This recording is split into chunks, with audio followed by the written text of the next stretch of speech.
Добрый день, дорогие друзья! Приветствую вас на канале «Жизнь после жизни есть, я знаю», который посвящен доказательствам и исследованиям жизни после смерти, продолжающейся для каждого после завершения его земного пути. Усаживайтесь поудобнее, мы начинаем нашу очередную лекцию. Те, кто отринул материализм и осознал главенство духовного над вещественным, логично задаются следующим беспокоящим их вопросом: куда я попаду после смерти биологического тела? Задумываются над ним и те, кто пока только лишь допускает, что за последней чертой теоретически может быть что-то, кроме небытия. И будем откровенны, даже самые закостенелые скептики, отрицающие существование духовного мира, настолько страшатся смерти и гонят от себя любые мысли о ней, а все равно нет-нет, а задумаются над тем, что будет, когда свершится их последний вздох. За время своего существования человечество накопило огромный массив данных, который может дать ответ на этот вопрос. На протяжении тысячелетий люди внимательно наблюдали за тем, что происходит с умирающими, слушали голоса, доносящиеся с той стороны, развивали умения, позволяющие заглянуть за завесу между мирами, открывали новые способы получить кусочки пазла, чтобы сложить его в более-менее ясную картину.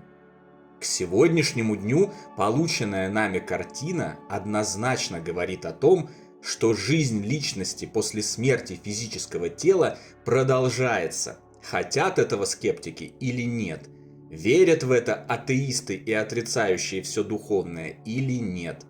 С последним вздохом бренного тела отверзаются врата в духовный мир, и человек уходит туда с тем багажом, который он успел накопить за время земной жизни. Именно от этого нефизического багажа и зависит, куда попадет тот или иной переходящий последнюю черту.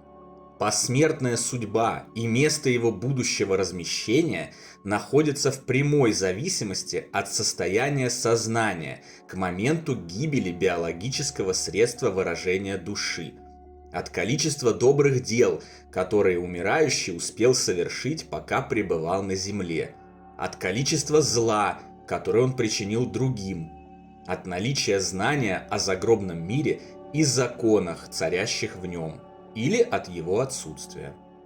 В момент умирания беспредельный страх перед смертью, отчаяние и паника с ожиданием грядущего небытия, который испытывает большинство скептиков и неверующих, могут вызвать ужасающие видения и погрузить человека в пугающую тьму, и даже в один из бесконечного разнообразия так называемых адов, выбраться из которых будет невероятно тяжело.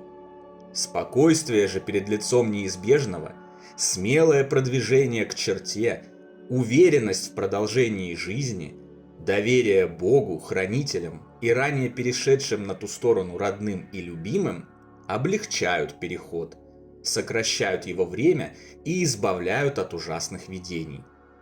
Человек, всю жизнь просуществовавший исключительно для себя, ради накопительства материальных благ, власти и ее употребления для собственного блага, окажется в соответствующем этому уровню духовного развития месте, низшей загробной сфере среди таких же эгоистов и жестоких мертвецов, которые обратят все свое внимание к новоприбывшему и будут мучить и терзать его, утоляя свои неистребимые и обострившиеся после смерти желания из зависти и ненависти делать других несчастными. Тот, кто жил не только для себя, но и для других, научился любить ближнего своего безусловно и беспричинно, бескорыстно помогал нуждающимся, уверенно проходил посланные ему испытания или, по крайней мере, старался это делать, не погружался в пучину горя и отчаяния из-за трудностей и потерь, но употреблял их как средство развития и распространения вокруг себя добра и света, окажется в прекрасных, райских сферах со своими родными и любимыми. Там они смогут продолжить свою деятельную жизнь, получая от этого истинное наслаждение и счастье. Ибо истинное счастье духа Это работа во благо всего сущего. В этом его суть, в этом его назначение от рождения. Именно с этим связаны невероятно приятные чувства, возникающие внутри нас, когда мы бескорыстно помогаем кому-либо, дарим и отдаем. В эти моменты наш дух вспоминает о своей сути, и это немедленно отражается в физическом теле.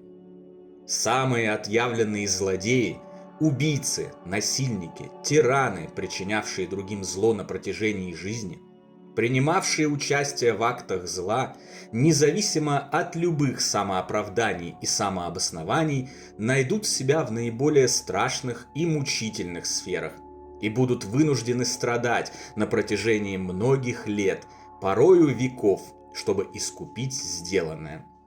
Если же на то не будет у них желания, и они откажутся от помощи ангелов, Господа Бога и прочих представителей сил света, как это часто и бывает, то муки их будут продолжаться вечно.